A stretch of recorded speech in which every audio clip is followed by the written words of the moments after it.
Hello there. Right, this is going to be a long video from me. So, buckle up, sit yourself down, pause it, go and put a coffee on, come back, and then we'll get started. Okay. Learning this stuff, learning my material. So many people have asked me the best way to learn. Okay, so I thought I'd explain to you exactly how to learn. But first of all, you've got to learn how to learn. I hope that makes sense, but I'll explain it as we go along. So first thing you've got to do is understand which way you learn best. What do I mean by that? Well, some people learn through reading books, some people learn through watching, some people learn through feeling, touching and doing, and a mixture of either of those or all of them. Now, personally, once I got to a certain level, I could just look at what somebody was doing and I pretty much knew exactly what they were doing and I could replicate it pretty quick. For me, I like to do stuff, feel it, then I know exactly what's going on. But that's a deeper subject which I'll come back onto. So first of all, you've got to understand how you take on information in the best way. Then you've got to understand what sort of things stop you from taking on that information. Do you have lots of distractions when you're training? Do you have difficulty focusing on what you're doing? Do some people play music while you're training, you don't like it? That sort of thing. So you've got to identify what stops you from learning, because it could be as simple as training in the wrong location, training with the wrong people, whatever. So once you've identified that, you can make a note of it and then obviously don't do it. So another thing that you've got to do is really find out a strategy that works for you. So for example, some people like to just non-stop repeat things. Okay, now that's fine if you're repeating it correctly and you've got input about it, you've perhaps videoing yourself doing it, and you've got that tactile response. Let's say you're hitting a bag and you can feel the impact up your arm or in your elbow or whatever it may be, and you can understand that feedback, how it feels, how it should feel, and therefore increase your learning. Some people find that they learn more the more they teach. And it's often said that the best way to learn something is to teach it. And I don't disagree with that. So that's a big area. So I'll come back onto that as well at a later stage.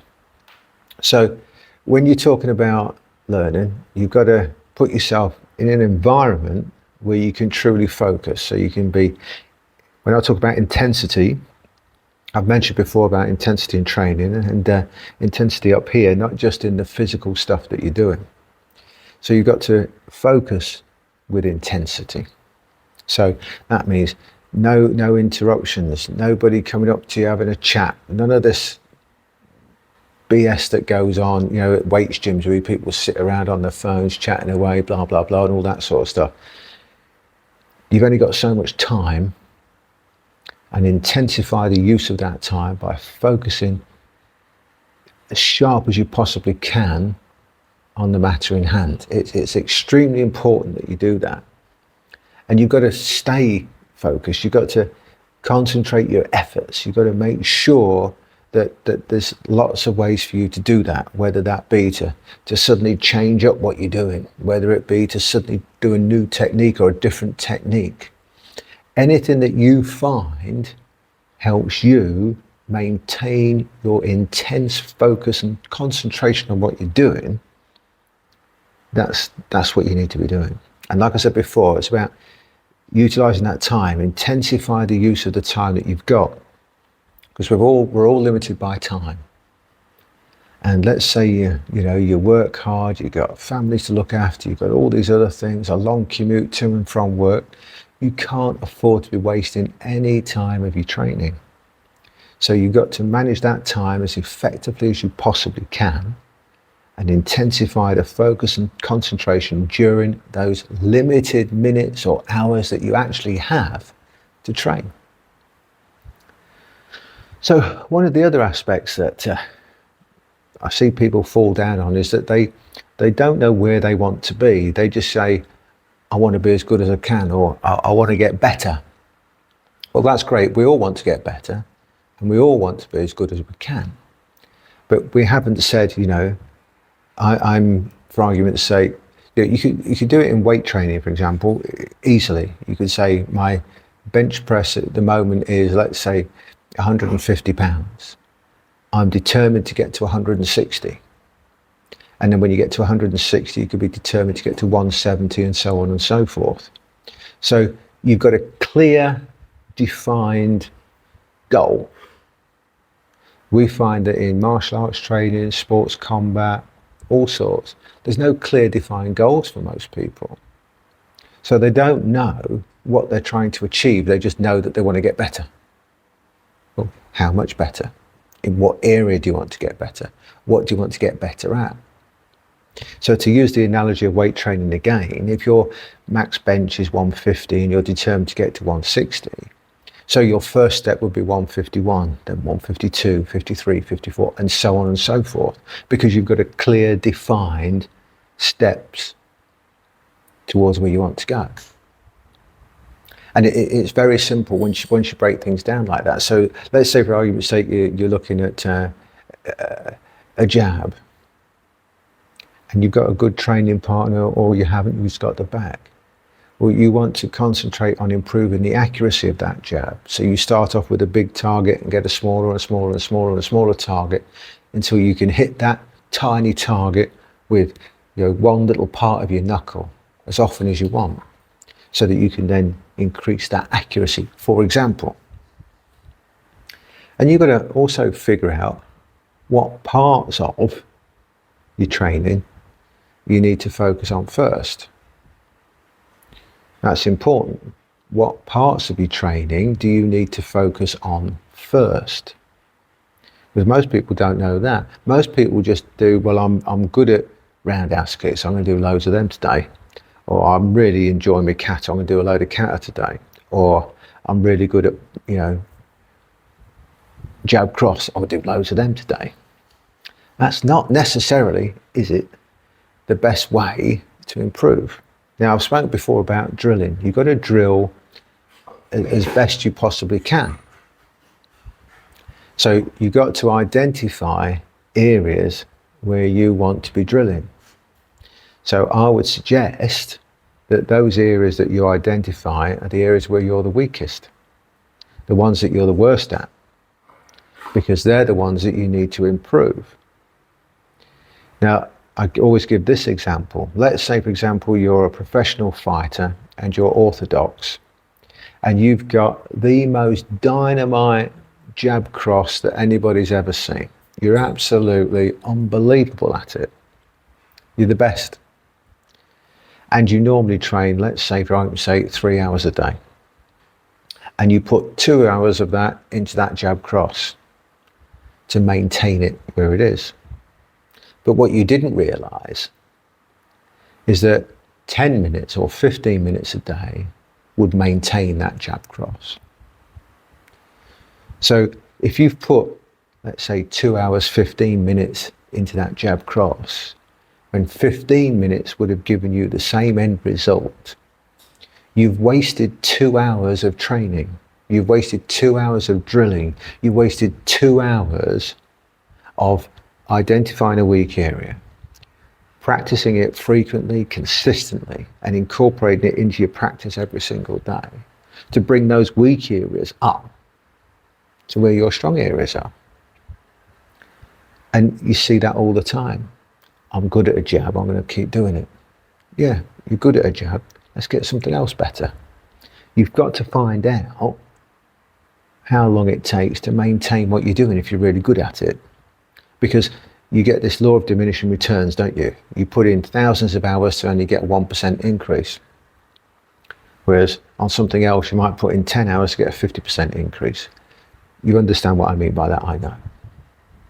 So then you've got to work out what specific sort of exercises, drills, techniques, whatever, do you need to practice to improve your skills much further. It's quite simple once you start to break it down. Once you start to understand what you should and shouldn't be doing. And then what you've got to do then is get feedback on everything, isn't it? You've got to understand if you are actually progressing. You've got to understand how and when to test yourself on a regular basis so you know what you've learned is an improvement and that you have indeed learnt it. Now that might be being able to put that lock on that training partner that you've never been able to do. It might be that you're, able to do more in a round, more punches. It might be that you're able to throw that 1-2 much quicker. It might be that you're able to do the kata perfectly, well not perfectly, but you know what I mean, much better each time. Whatever it may be, whatever the practice thing it is that you're doing, you've got to understand how to test that you can do it. Again, the weight analogy, quite a simple one.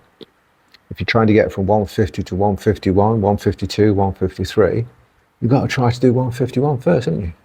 And if you can do that, try and get to 152. And you keep going, don't you? Now, it's easy with weights because it's measurable and they can't lie to you. We can lie to ourselves, so it's where we have to be honest. And we should be videoing ourselves and understanding exactly what we're doing. Or even better, you've got a training partner who's there to help you and vice versa. You can work together with it. Some people need to write things down so they can understand what they're doing. And I suggest that's a great idea, to write down everything that you do in a training session. How many, if it's weights, you do how many reps did you do? Write it down. What weight did you do? Write it down. Then you never have to remember. It's always there. And if you're videoing it, you don't have to remember either. But I will still recommend that you make notes of everything. If you're doing roundhouse kicks on the bag, note how many you're doing per round, for example. Note how many you felt were good, how many you felt were bad, and be ruthlessly honest with yourself. If you've got a training partner, then that training partner needs to be ruthlessly honest with you as well, and vice versa, because you should be helping each other. So that training partner will tell you if the punch, the kick, or the lock, or whatever was any good. Is it more easy to put on it? Are you finding it that you can get to these techniques better and better and better? All of this is invaluable information that you need to be able to assess yourself and make sure that you're doing things right, and you can evaluate your own performance, if you like. Because when we hit a bag, we don't know for sure if we're hitting that much harder or not, do we? We've got a pretty good idea. But somebody on the other end who's used to receiving your punches will be able to tell you very quickly if it's better or worse, won't they? And whilst you're doing that and improving, all of these things are going to change as you're going along, because you're going to find other areas that need help more than others. So you start to channel your training towards those areas and move things around. So it's a very flexible way of doing things, but rigid in terms of the principles. Mm-hmm. So the other thing that we have is that from my experience of being at seminars and teaching seminars for the past 30 years all over the world, is that we know that, I'll just pick these figures out of thin air, but the ratio's right. If I teach 100 techniques at a seminar, you might remember 5 or 6. Some other guy might remember 5 or 6, 5 or 6, 5 or 6, 5 or 6.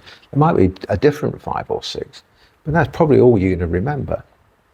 Memory is not very good, and we tend to think that we're remembering things as well. And we don't often remember them the right way.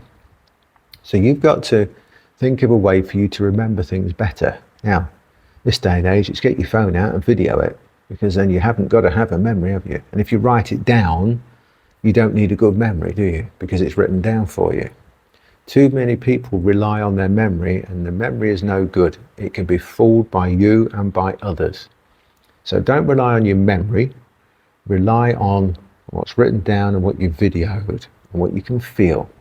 And that way you can basically maximize everything that you've done, and you can look back at what you've done This is why on my online courses I say to people, you should video every lesson that you do and upload it a lesson at a time, because that way you can look back and you can see your progression. You can look back and you'll see minor mistakes, if you like, minor corrections that could be made, but you didn't see them back then because you weren't ready to see them back then. But now, a month, 2 months, 3 months, 6 months, or whatever down the line, you can look back at what you were doing and see far more corrections, far more mistakes, if you want to call them that you were making back then that you no longer make. And that's a very important point, that you can do that. Now, what this does, what does it do for you? Well, it helps you develop a very, very sort of deep and broad understanding of your subject. We all know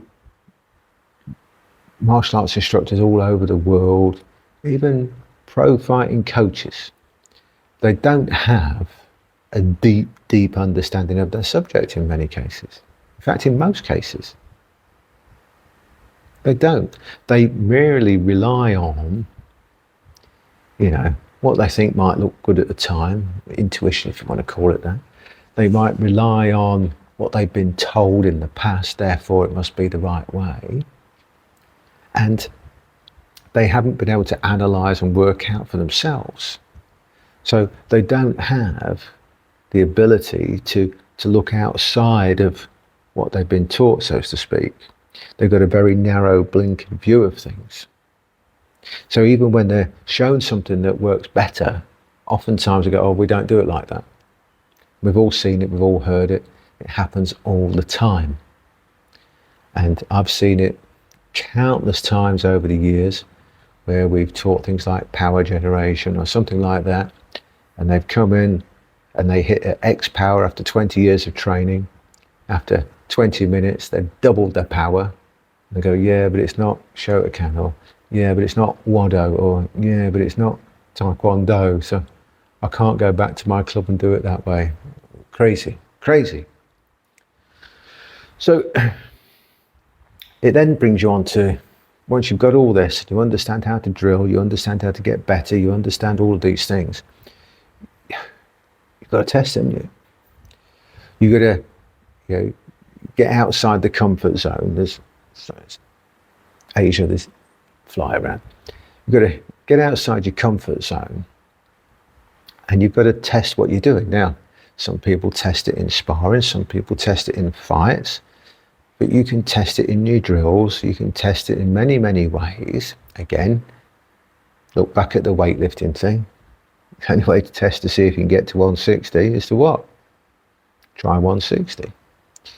Okay, so you've got to be able to test it and take on these new challenges, if you like. And once you've got these challenges in place and you've figured out ways to test it, you can test as you go along all these different drills and aspects of learning that you've done, and take stuff to a completely new level.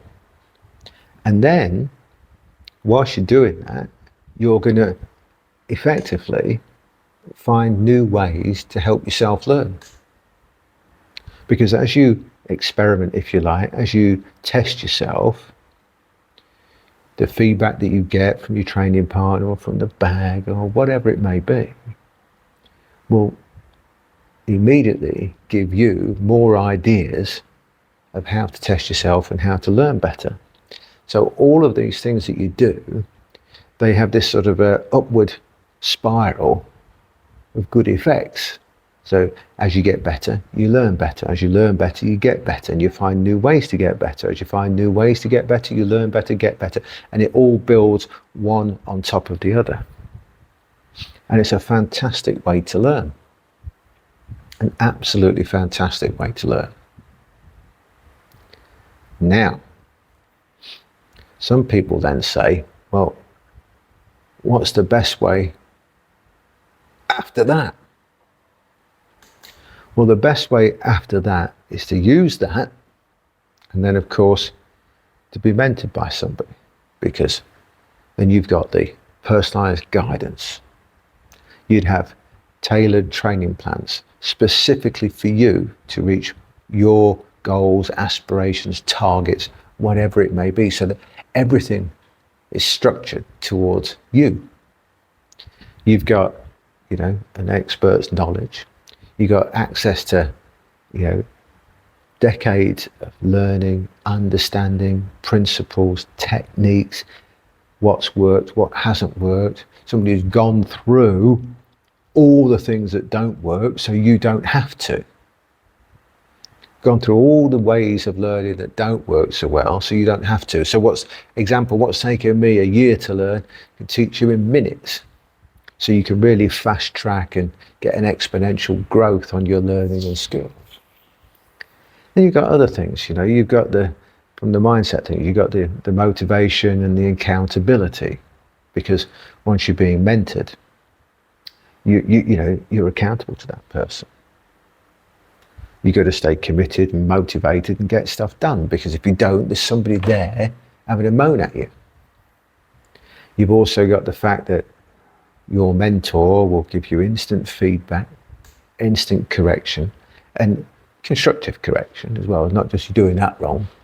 It will be, okay, what we need to do is work on this aspect of that. Try doing this with it, add this to it, take that bit away, whatever it may be. Right? Unless it's incredibly wrong. It's never wrong. It's just there to be improved.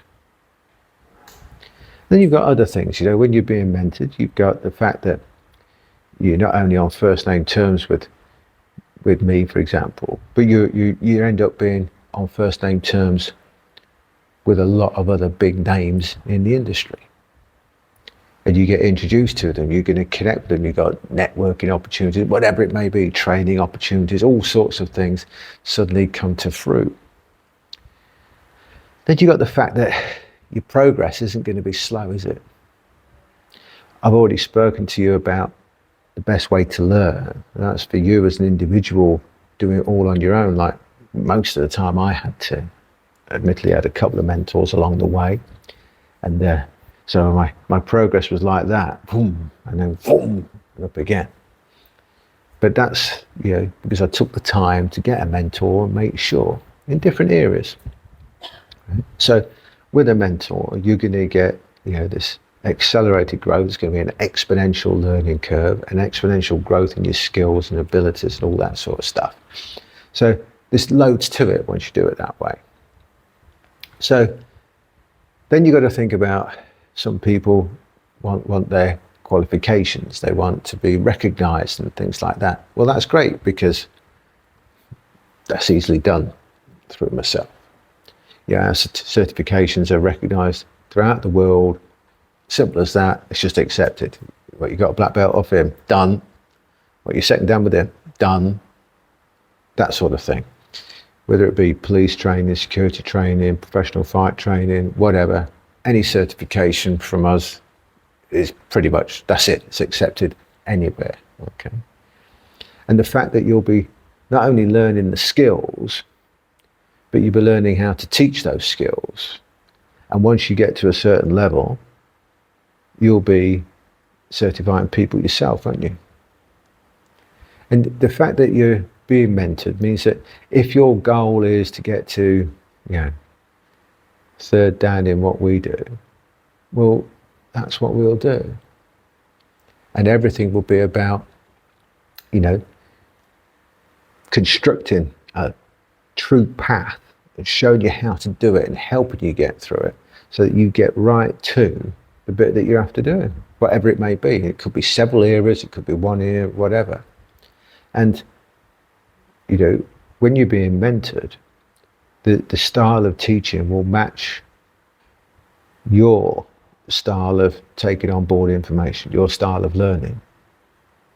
Over the years, I've found that, some of my fighters, for example, have required me to shout and scream at them to motivate them. Others have required a simple, well done. Others have required a more negative type of approach where you say things like, well, that was no good. And they become so determined to do it right, they start to do it right. And so there's, three pretty extreme examples to show you what I mean about what it's like to be mentored, because everything's geared around you and the best way for you to learn. And we're all different.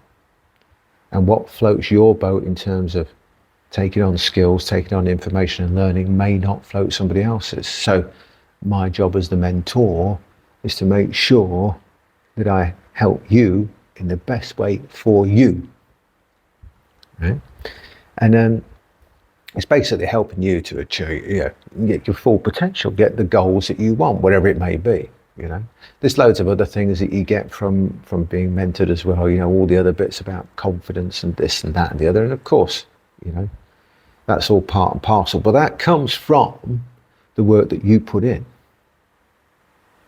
As you get better at what you're doing, as you develop your skills and abilities and knowledge base, you have to become more confident, because you've developed your skills, knowledge, everything. Once you develop all those things, you can't fail to become more confident in it. Because as you get better and you find yourself able to apply these techniques on people you previously couldn't, and then you're applying these techniques with ease on people you previously couldn't get the techniques on, that's got to give you more confidence in what you're doing. And that confidence in what you're doing in terms of your martial arts and self-defense skills has to spill over into everyday life without being a cocky idiot. I'm talking about being 100% confident in what you're doing, but at the same time knowing your limits. And that's what it's all about. Anyway, I've gone on and on for a very long time here, and I hope you've made it all the way to the end here. But I hope that explains to you the best ways to learn, and obviously the ultimate way to learn is being mentored. Anyway, thanks a lot. See you again soon.